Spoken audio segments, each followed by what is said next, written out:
afternoon. This is my second major assignment, and it is a digital presentation based on, as the title says, what is the Kenniwick Man Controversy about? And the controversy is about a man that was discovered in 1996, but the remains are from 9,000 years ago, and it was discovered in Kennewick, Washington by two college students that were on a hike, and they thought it was a dead body at first, but then when it came to the discovery it wasn't, archaeologists found out about it and they wanted to further investigate the remains of the skull and understand what was really going on. And then the Native Americans got wind of it and they realized that it was their ancestor and they wanted the remains of the body because they wanted to give it a proper burial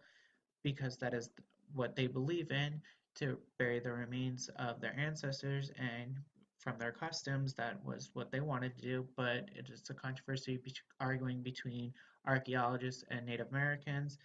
But the archaeologists want to further investigate the skull because they want to find out the DNA, understanding the race, the religion, where he actually came from. Maybe they could further understand who set foot first on the soils of the Americas. Was it the Native Americans or was it the Caucasians?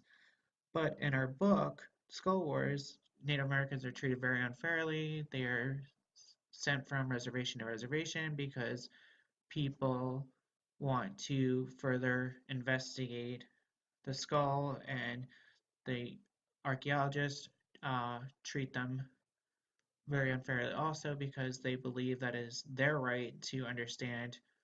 the skull since they found it and they want to further research it, but Native Americans argue that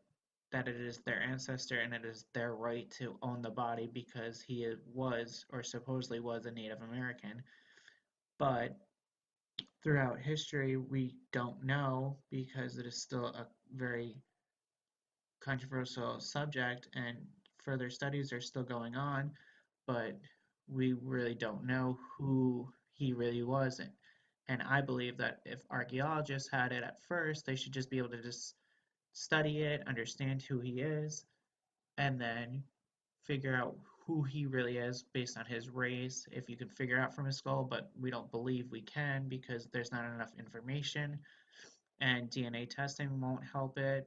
but maybe he was, and then after that, they should honestly respect the Native Americans' rights and give that back to the Native Americans so that they could give it a proper burial. But as we have seen throughout our history, that history actually repeats itself, and who knows, we might just repeat this whole thing, and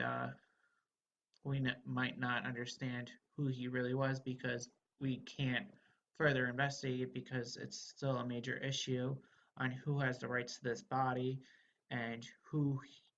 really deserves the rights because he actually is dead and it's been over 9,000 years. And figuring out who he is might help us understand who we actually are as a society, but we won't have the privilege to doing that because Native Americans and archaeologists can't seem to get along and play fair because it's still an issue on hand, and we should honestly just figure out how to get along and figure out who has the right to this body.